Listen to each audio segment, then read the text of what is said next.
Capital rotation in motion, trading the shift as ETH and quality alts lead the charge. Man, this market is on fire. Hey guys, it's Keith Allen. Let me get things adjusted here. Busy week, busy morning. I got a lot going on here, and I have got not a lot of time. So we're going to jump into things really quickly so that we can cover a lot of ground in a short amount of time. If you're new to the stream, welcome. My name is Keith Allen. I'm a work-from-home dad. I'm a full-time trader, and I'm co-founder of Material Indicators. I'm glad to have you with me. If you are an OG, thanks for returning. I truly appreciate your ongoing support. As always, live chat is open. Love to hear your comments. If you got questions, I'll do my best to answer them. And if you have insights, please share them. We all learn here together. Do me a favor, smash some buttons for me. Help me grow the channel. Hit that like, hit the subscribe so you don't miss any of the data and alpha I share with you guys on the regular. And you could help me out even more by sharing this and bringing some of your fellow traders and community members into the mix here.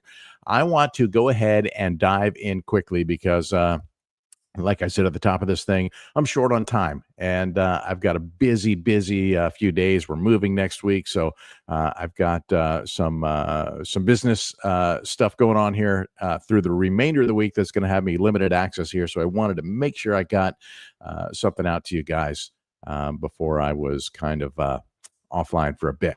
So let's just start here with I think a chart that really illustrates a lot.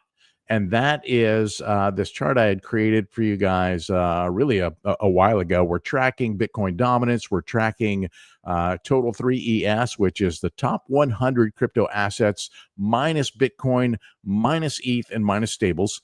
And we're tracking stablecoin dominance. And of course, we're now tracking ETH dominance as well. And what you can see here, the most notable thing is that Bitcoin dominance has now declined below 60% for the first time since like February. Okay. So this is significant. And what is more interesting is the dynamic between total 3 ES here, which signals that quality alts are moving. And of course, ETH dominance here, which is a big story as ETH approaches all-time highs. The wild card here, the variable is the stablecoin dominance. You want to see stablecoin dominance dropping like this so that the money, it illustrates that money is rotating into other assets. In this case, it's rotating into ETH and alts. As you can see, it's not rotating so much into Bitcoin. And so a lot of this money actually that's coming in isn't necessarily rotating either. It's new. So the fall in Bitcoin dominance, yes, of course, some money is rotating out of Bitcoin into these other assets, but there's also new money coming in. And that is clearly illustrated here in the ETF flows. And ETH ETF flows have been on the rise. Obviously, there's been a couple of sell days, but for the most part, very strong and outpacing Bitcoin flows at the institutional level here for the better part of the month. And so this is a clear sign. And you've heard, you know, those cliches like follow the money. Well, that's what you want to do. You want to follow the money. If you want to make money in this market, you need to follow the money. And so why is all this happening? Why are we seeing this sudden dynamic shift? Why are we seeing the Bitcoin dominance fall and the and ETH rise and total 3 rise? Well, we've had a big catalyst here recently, and much of that is based around recent crypto legislation that has really paved the way, or opened the door, I should say, for institutions, for banks and other institutions to start developing their own stable coins if they're, and also to start engaging more in the crypto ecosystem. That means they will be offering, eventually they're going to be offering collateralized loans. They're going to be offering onboarding of Bitcoin and ETH, and probably a handful of other probably leading assets in the digital space. So those are all important things. But banks and institutions are now that we have the stablecoin legislation, banks and institutions are literally racing to build or integrate into the blockchain. So that's a big aspect of what's going on. The other big narrative, the ETH Treasury narrative, is just absolutely exploding. And so it's going to be interesting to see how this shakes out, because there is going to be, right now it seems like everything's going to go to ETH because that's, ETH has the first mover advantage. But we could start to see some of these major players building their own proprietary blockchains to start to, have some autonomy from ETH. So, that's a ways out and going to be interesting to see how that develops. But for now, what it means is we're seeing the clear signs of where capital is flowing. Okay. And this, again, this chart illustrates it very, very well. Capital is flowing into ETH, capital is flowing into quality alts. And so that's where you want to be ahead of this. Whether this develops into a bona fide alt season like we'd seen historically remains to be seen. We've had glimpses of this where you can see these divergences between Bitcoin dominance and the total 3 ES. This is always a good thing to see if you're interested in alts. And we're starting to see that again here, right? So again, whether this develops into that bona fide alt season in the historical sense remains to be seen. In those situations, you go back to, like 2021, you're talking Bitcoin dominance dropping down sub 50%, 45% range. And I just don't know if with the institutional strength behind and interest behind Bitcoin, if Bitcoin dominance will actually drop that low. Maybe it will, but I'm not banking on it. But that doesn't mean that I'm waiting, because the opportunities are here now.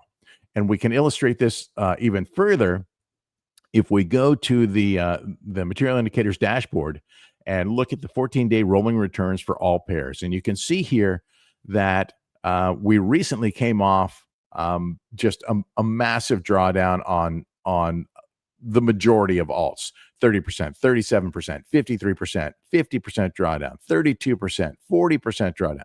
And now they're starting to recover, okay? And they're recovering in profits here. So they're now starting to work their way up, and you can see these glimpses of red. These are the select coins that are making big moves right now. So the idea here is to look for quality. Don't go meme coin crazy. Yes, there's memes that make money, and you can debate that until you're blue in the fucking face. I don't care. I personally choose quality, and I look for the setups that are coming to me. Now, I'll be honest. I've been trying to add ETH to my position, and ETH has been like a freaking freight train these past couple of days. It's not pulling back, and the all-time high is right here. We're less than, we're now what, about $150 away from the all-time high, and so maybe it will pull back, or maybe it will just blast right through. So that's something we're going to watch. And if we take a peek over at Fire Charts, maybe we can see what we're up against here. Let's do a quick refresh on this guy. It looks like there is, obviously, here on the Bitcoin chart, we see Bitcoin running into some resistance here around the all-time high. That's normal. If we look over on the ETH chart, let's see what the daily looks like.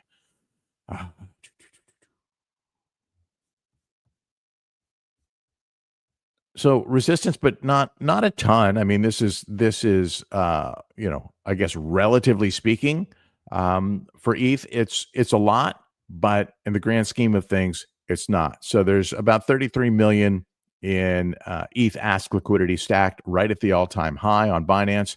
You can see that mega whales are doing some profit taking. Whales are, purple whales are doing a little bit of profit taking as well here in this range. So maybe things will cool off, but you can see there's a TWAP bot in here just accumulating ETH as much as it can. Let's see what that TWAP bot has done in the past 24 hours. 21 million in the past 24 hours on that orange TWAP bot. So that's interesting. So maybe things cool off a little bit and you can find an ETH entry. As I've shared with you guys in the past, um, my favorite way to do it, because quite frankly, the TA is not it's not pulling back to those technical levels. Let's go to ETH here on the MTF mean reversion indicator and see if maybe even tightening up the divergence here. Look at this. Look at these last signals. Just absolutely crushing it, right? 50% profit on this last batch of signals. That goes back to, yeah, this was beginning of the month, right? We had a flurry of signals around that 3,300 range and, even up to the 3,500 range. And this was just great dollar cost averaging buying opportunity here. So I might consider, I think I'm running this at like 1.5% deviation, which is pretty tight, to be honest with you. But, oh, that's at 2%, excuse me. So if you want to be more aggressive, then you tighten up your deviations and look to see if opportunities might present themselves. As you can see, we're coming off of a high right now. So with mean reversion, price likes to spring back to mean, which you see happening right now. And potentially we could get a signal in that 4,600 range. But obviously we need to see things cool off from here. So there's lots of tutorials on using this indicator. If you're interested, you can get some details at materialindicators.com. All the links are in the description there as well. So I kind of like that. This was just the other day. If we dial back that deviation setting to 1.5%, that may be a little bit better. And if you wanted to really get aggressive and go to say a 1% deviation, and I would not go lower than that at this point. But this thing's been so hot that I think, even if there's some drawdown here, in the long run, you're going to be okay.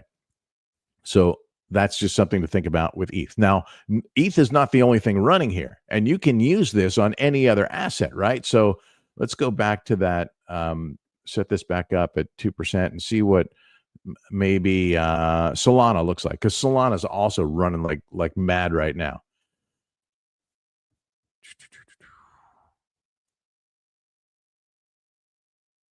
Solana coming off of a good run too here, and a 2% deviation. You're not going to get a lot at the moment with this price action that we have right now. But I kind of like that, right? My personal Solana position is in good shape right now, so I'm just staking and watching it go up and enjoying that. But what you want to watch for on the Solana chart, or any chart for that matter, is to see how things are faring against these timescape levels. And Solana cleared a very important one here, right? We started the day here back-to-back trend precognition signals. Some confluence here with the A1 trend precognition algo as well.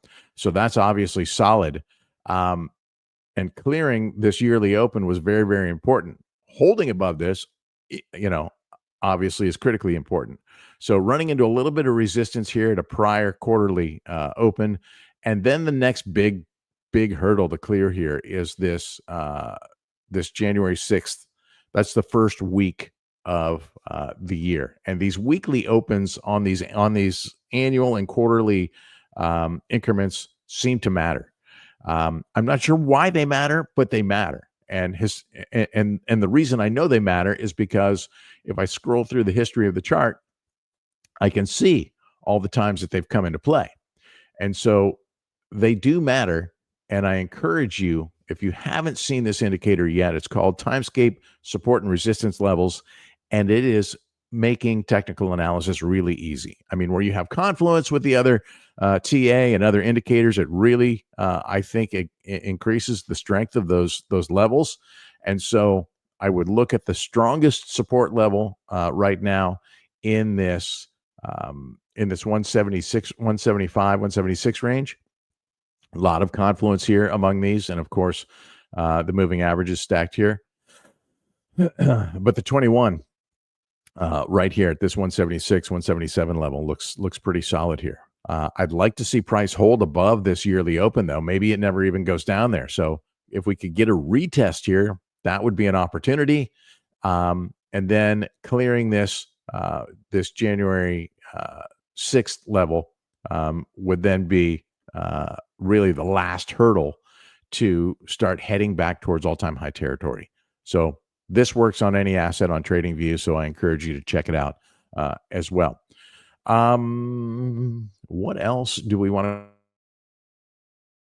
to cover here really quick? Again, trying to jam in a lot in a short amount of time. So I think that in terms of how you trade this, you want to be looking for, listen, first and foremost, at least the way I'm trading it. Okay. So I'm not giving you advice. I'm going to tell you how I trade it. I've built my Bitcoin position. I'm building a larger ETH position based on what we're seeing develop here out of ETH. And I'm also trading a little bit of altcoins because of the upside potential, because I want to just rake in more money and use it to buy more ETH and more Bitcoin ultimately. But this is the season to do that. So look for the coins that are meeting your setups and look for those opportunities. Let's take a peek at Litecoin. I now have what I will call a love-hate relationship with Litecoin. It's still considered a dino coin, a quality asset, and it's obviously having a pretty good run here these past couple of days. Let's see. Yesterday was, I'm on the weekly. No wonder. Let's see what the daily looks like. Yes, also coming off back-to-back signals. Yesterday had a 8.5% candle, and today back to the upside. And RS flipping not just these timescape levels, but also the 0.618 fib right here. Really important here. So if Litecoin can hold on to this, then there's much more upside potential coming. And we have, let's see, looks like we've cleared the yearly open. So this is good. This is good to see. If Litecoin can hold above this timescape level, which has confluence with this 618 fib, I think that bodes well for continuing this momentum upward. So that's something to watch as well. If there's any other coins you want me to take a peek at real quick, I'll be happy to do so within reason. I'm anti-shit coinery, so at least maybe you show me some quality or something with great potential that the world has heard of before, and I will and I'll do a quick chart on it. In terms of what Bitcoin is doing, obviously Bitcoin holding remarkably well considering all the capital that's flowing towards ETH and altcoins, and this is important, and this is why I think that Bitcoin may not ever fall back into that 40 to 45% Bitcoin dominance range like we'd seen in prior alt seasons, because there's just so much institutional and now sovereign demand for Bitcoin. Holding strong here. I'm happy with where it sits on the chart. Again, dips are for buying, and you can use MTF mean reversion indicator to buy Bitcoin dips as well. Let's take a peek and see what kind of deviation might best suit that here. Let me see, really. So let's call up the BTC USDC on Coinbase, and like Bitcoin's not been as volatile, and I think that over time we're going to see less and less volatility out of Bitcoin. And so maybe that is worth a tighter deviation. Here's 1.5%. Let's see what 1% looks like. So in terms of how Bitcoin has been trading recently, it looks like a 1% signal or a 1% deviation, which again is pretty tight, would yield you some decent signals at this stage. If this is too aggressive for you, and again, as I mentioned last time, I actually did a tutorial on this the other day. I dollar cost average. So the fact that you see a flurry of signals here, this is a good thing to me. I take small position, small position, small position, small position, small position, another little bit here, another little bit here, and I dollar cost average my way into these positions here. So this is a great tool for doing just that. You can use it to scalp, you can use it to swing trade, and you can use it to dollar cost average on a longer term buy the dip strategy. Let's see who is in the chat.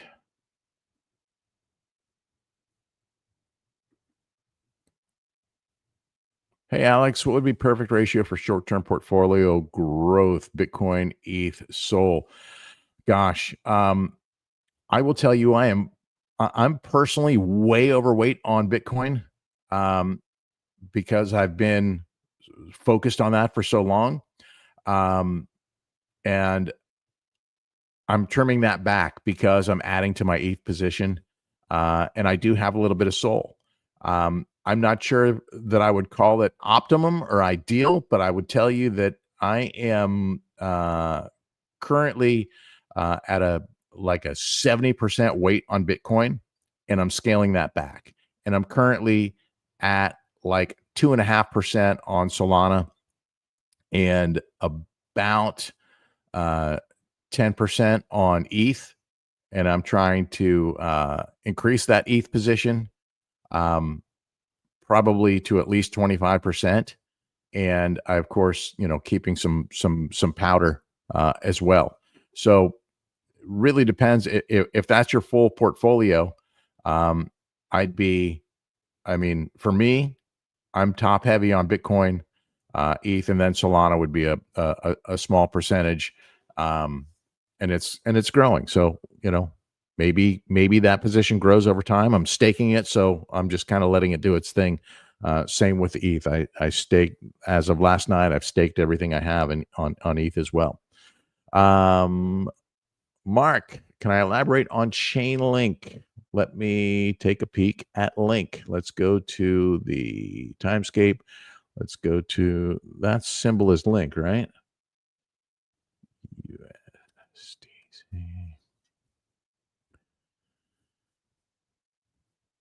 Link is flying. And similarly to what we were just talking about with Litecoin, up above this 0.618 fib is noteworthy here, right? So a close above this is good. Look at this. Here's the yearly open, first week of the yearly open. This is critical right here. We've already crossed the yearly open, and this is that first week. This is a major hurdle. If Chainlink can close above this, then you've got lots of upside potential here and a nice gap really to get up to this 0.786. Even if you're just, and this is how I'm treating it. And I'm a super conservative trader. So this may not be what's ideal for you, but for me, I'm taking the money and running on a lot of these alts because I don't trust them. And I think that most of the market is looking at this as an opportunity to generate some fresh powder to rotate back into ETH and back into Bitcoin. And I'm doing exactly the same thing. So I get a good run, I take the money and run. I'll lock in my profits. And if it is, even if I'm not getting the top, I'm okay. I'll take that money and I'll rotate it into the next trade. So you do what works for you.